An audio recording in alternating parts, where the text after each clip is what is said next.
नमस्कार दोस्तों। आज हम रीट 2022 के विज्ञान लेवल 2 साइंस मैथ के सिलेबस के अनुसार दिए गए एक महत्वपूर्ण टॉपिक केपलर के नियम के बारे में देखेंगे। केपलर के नियम के बारे में हम बिल्कुल केपलर के नियम के बारे में देखेंगे।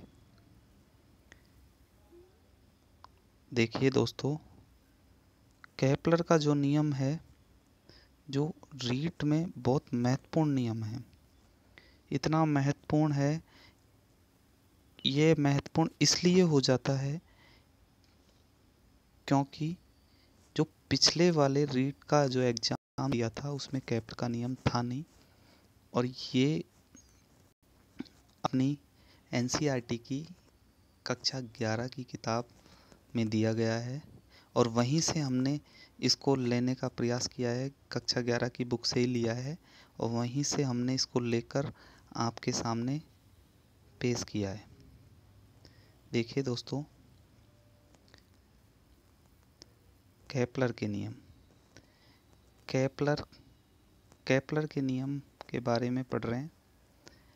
केपलर के जो नियम हैं वो टाइक्रो ब्राई के प्रेक्षण व निष्कर्षों पर क्या थे? आधारित थे। किसके निष्कर्षों पर?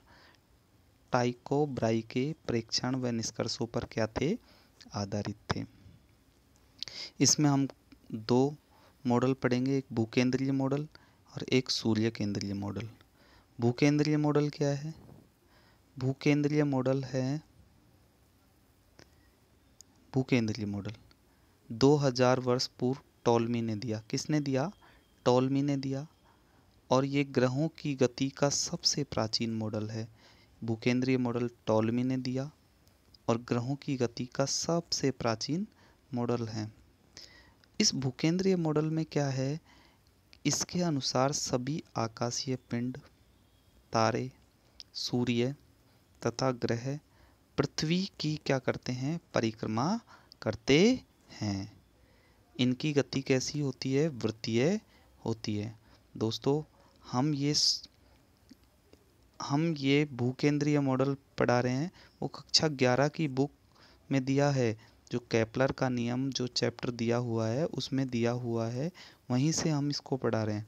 तो हमने पढ़ा भूकेंद्रीय मॉडल, टॉलमी ने दिया, ग्रहों की गति का सबसे प्राचीन मॉडल है और इसकी गति कैसी होती है? वृत्तीय गति होती है। अब दूसरा मॉडल पढ़ेंगे, सूर्य केंद्रीय मॉडल। ये बिल्कुल थ्योरेटिकल बातें हैं और इनको देखना आवश्यक हो जाता है, क्योंकि इतना कंटेंट पढ़ रहे हैं तो इनको भी देखना आवश्यक हो जाता है। किताब को उठाने की ज़रूरत नहीं है। सूर्य केंद्रीय मॉडल आर्यभट्ट ने दिया। इसके अनुसार सूर्य को सभी ग्रहों की गति का क्या माना जाता है? केंद्र माना जाता है। सूर्य केंद्रीय मॉडल कोपरनिकस ने भी प्रधानता दी। जो सूर्य केंद्रीय मॉडल है उसको कोपरनिकस नामक वैज्ञानिक ने भी क्या दी? प्रधानता दी, तथा इसका समर्थन गैलीलियो ने भी किया। तो इसमें सूर्य केंद्रीय मॉडल में अपन ने क्या पढ़ा? आर्यभट्ट ने दिया और इसमें सूर्य को क्या मानते हैं? केंद्र मान लेते हैं। इसको सूर्य को इसको क्या मान लेते हैं? केंद्र मान लेते हैं। और ग्रह इसके चारों ओर क्या लगाते हैं? चक्कर लगाते हैं। ग्रह चारों ओर चक्कर लगाते हैं। और सूर्य केंद्रीय मॉडल को कोपरनिकस ने प्रधानता दी तथा गैलीलियो ने भी इसका क्या किया? समर्थन किया। उसके बाद में देखते हैं। अब देखो, केपलर के बारे में बेसिक चीज़ें पढ़ ली अपन ने। केपलर के नियम के बारे में पढ़ लिया कि टाइक्रो ब्राई के प्रेक्षण के आधार पर है। भूकेंद्रीय मॉडल पढ़ लिया, सूर्य केंद्रीय मॉडल पढ़ लिया। अब पढ़ेंगे केपलर के नियम। केपलर के कितने नियम हैं? 3 नियम हैं। बिल्कुल सिंपल क्वेश्चन भी आ सकता है, केपलर के कितने नियम हैं? और 3 नियम हैं। अब देखो, तीनों नियम से ही क्वेश्चन बन सकता है, कहीं से भी क्वेश्चन बन सकता है। अब क्वेश्चन बनने की यहाँ से फुल संभावना है। तीनों नियम को ध्यान से पढ़ना है। केपलर का पहला नियम, द्वितीय नियम और तृतीय नियम बिल्कुल सिंपल नियम है, कोई ज़्यादा रॉकेट साइंस नहीं है। केपलर का प्रथम नियम, इसको कक्षा का नियम भी कहते हैं। क्या कहते हैं? कक्षा का नियम भी कहते हैं। इसके अनुसार क्या होता है? प्रत्येक ग्रह दीर्घवृत्तीय कक्षा में गति करते हैं तथा सूर्य दीर्घवृत्त के फोकस में स्थित होता है। जैसे हम देखते हैं कि ये सूर्य रहा और यह ग्रह इसकी दीर्घवृत्तीय कक्षा में चक्कर करता है और ये सूर्य नाभि में स्थित होता है। ये सूर्य है, ये सूर्य नाभि में स्थित होता है। ठीक है, तो इसके अनुसार प्रथम नियम के अनुसार अपन ने क्या देखा कि इसे कक्षा का नियम कहते हैं। बिल्कुल। और ये सूर्य है, ग्रह हैं जो सूर्य के चारों ओर चक्कर लगाते हैं। किस किस किस में चक्कर लगाते हैं? दीर्घवृत्त के फोकस में स्थित होता है सूर्य, और ये दीर्घवृत्तीय कक्षा में क्या लगाते हैं? चक्कर लगाते हैं। ये केपलर का प्रथम नियम हो गया। बिल्कुल। केपलर का देखो सेकंड नियम, केपलर का द्वितीय नियम। क्या? केपलर का द्वितीय नियम थोड़ा सा समझो। देखो सूर्य यहाँ स्थित है, यहाँ कोई ग्रह है, इस ग्रह ए बिंदु पर कोई ग्रह है, ए बिंदु से बी बिंदु पर जाने में ग्रह को x टाइम लगा। कितना टाइम लगा? x टाइम लगा। और बी बिंदु से और सी बिंदु पर जाने में ग्रह को कितना टाइम लगा? x टाइम लगा। यानी ए से बी पर जाने में भी x लगा और बी से सी पर जाने में भी कितना लगा? x टाइम लगा। सूर्य यहाँ है, ए बिंदु यहाँ है, बी बिंदु यहाँ है, ए से चला बी पर ग्रह x टाइम लगा, बी से सी पर चला x टाइम लगा। यानी दोनों समान दूरी तय कर रहे हैं, ग्रह दोनों समान दूरी तय कर रहे हैं। तो एस ए बी यानी एस ए बी इसका क्षेत्रफल और एस बी सी इसका क्षेत्रफल दोनों क्या होते हैं? बराबर होते हैं। ये बिल्कुल एक सीधे तौर पर नियम है कि ऐसे भी यदि इन दोनों का टाइमिंग बराबर है, ए से बी में चलने में, बी से सी में चलने का टाइमिंग बराबर है, तो इन दोनों का क्षेत्रफल भी क्या होगा? बराबर होगा। देखो इसके बारे में समझते हैं। समझ लिया? देखो केपलर के सेकंड नियम है, उसको क्या नाम दिया? केपलर के सेकंड नियम को क्या नाम दिया? क्षेत्रफल का नियम दिया। केपलर के सेकंड नियम को क्या नाम दिया? क्षेत्रफल का नियम। केपलर के सेकंड नियम को क्या नाम दिया? क्षेत्रफल का नियम दिया। इसमें क्या दिया है? सूर्य तथा ग्रह को मिलाने वाली रेखा, सूर्य तथा ग्रहों को मिलाने वाली रेखा समान समय में समान क्षेत्रफल तय करती है, अर्थात ग्रहों की क्षेत्रीय चाल नियत रहती है। क्या रहती है? एरियल स्पीड क्या रहती है? नियत रहती है। देखिए आगे देखते हैं। सेकंड नियम में ये है और बिल्कुल इम्पोर्टेंट दे रखा है, यह नियम कोणीय संवेग संरक्षण नियम की पालना करता है। बिल्कुल सीधा सीधा क्वेश्चन आ सकता है कि केपलर का सेकंड नियम किस नियम की पालना करता है? कोणीय संवेग संरक्षण नियम की पालना करता है। इसमें क्या होता है कोणीय संवेग संरक्षण में? है ना, बिल्कुल कोणीय संवेग संरक्षण की पालना करता है, जो सभी केंद्रीय बलों के लिए क्या है? मान्य होता है। देखिए आगे देखें। कोणीय संवेग संरक्षण एम बी आर, एम यहाँ होता है द्रव्यमान, वी होता है वेग और आर होता है दूरी। एम बी आर बराबर क्या होता है? नियत होता है। अपन यहाँ से वी निकालें तो नियत अपॉन एम आर, तो यहाँ आर नीचे वी ऊपर, तो वी व्युत्क्रमानुपाती होता है आर के। वी किसके व्युत्क्रमानुपाती होता है? आर के व्युत्क्रमानुपाती होता है। तो इसका मतलब क्या हुआ? वी आर के व्युत्क्रमानुपाती होता है, तो इसका मतलब क्या हुआ? यदि आर ज़्यादा होगा तो वी क्या होगा? कम।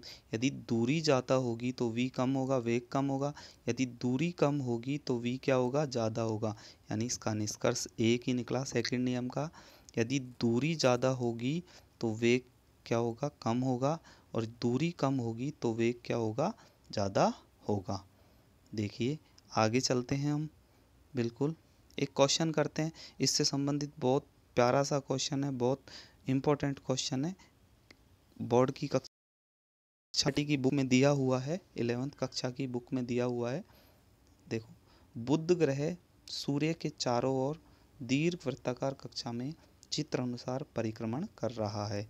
ये बुध ग्रह है, ये दीर्घ वृत्ताकार कक्षा में क्या कर रहा है, ये सूर्य है, इसके चक्कर कर रहा है।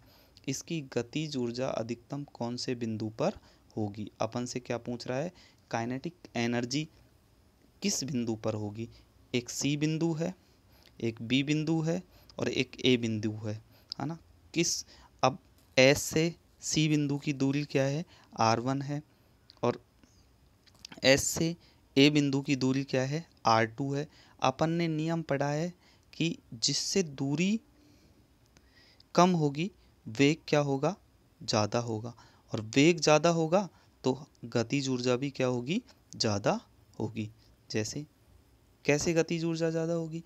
गतिज ऊर्जा का फॉर्मूला होता है, गतिज ऊर्जा का फॉर्मूला होता है काइनेटिक एनर्जी हाफ mv², यानी वेग क्या होता है, समानुपाती होता है काइनेटिक एनर्जी के।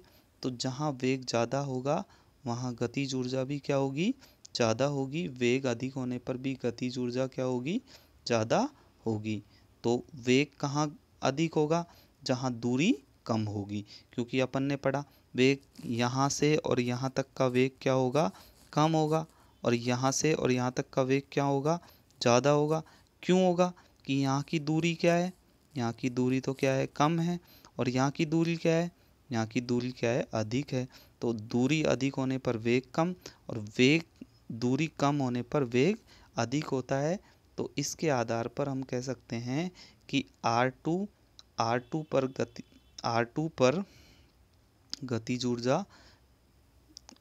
गतिज ऊर्जा ज़्यादा होगी, यानी एस से लेकर ये दूरी कम है तो गतिज ऊर्जा, यानी ए बिंदु पर गतिज ऊर्जा क्या होगी, ज़्यादा होगी। देखो ए बिंदु पर आर का मान क्या है, कम है, तो वी का मान अधिक होगा, और वी का मान अधिक होगा तो काइनेटिक एनर्जी गतिज ऊर्जा का भी मान क्या होगा, अधिक होगा।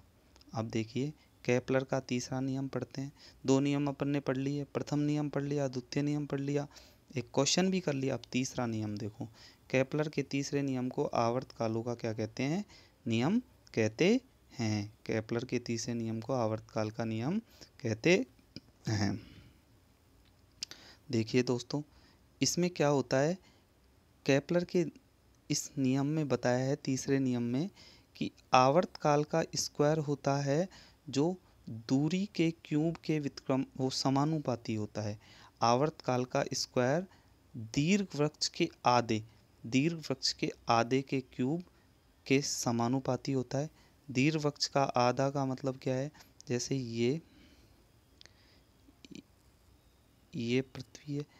अब दीर्घवृत्त ये इसकी क्या है, व्यास है, ये इसका आधा हो जाएगा, ये आधा हो जाएगा, तो ये दीर्घवृत्त आर हो जाएगा, तो ये आर का क्यूब के बराबर हो जाएगा, वो समानुपाती हो जाएगा। यानी आवर्तकाल का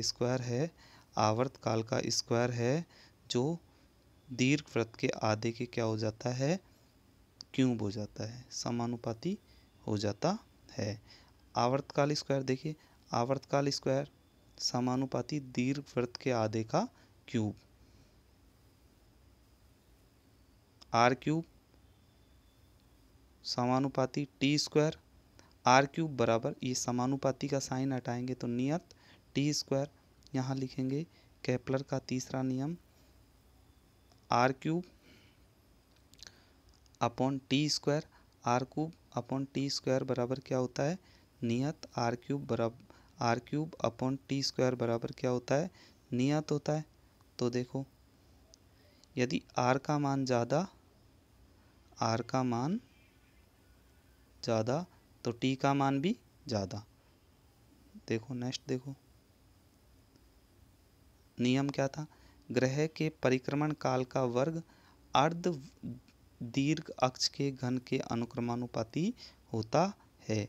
आर क्या है, सूर्य की ग्रहों से औसत दूरी है।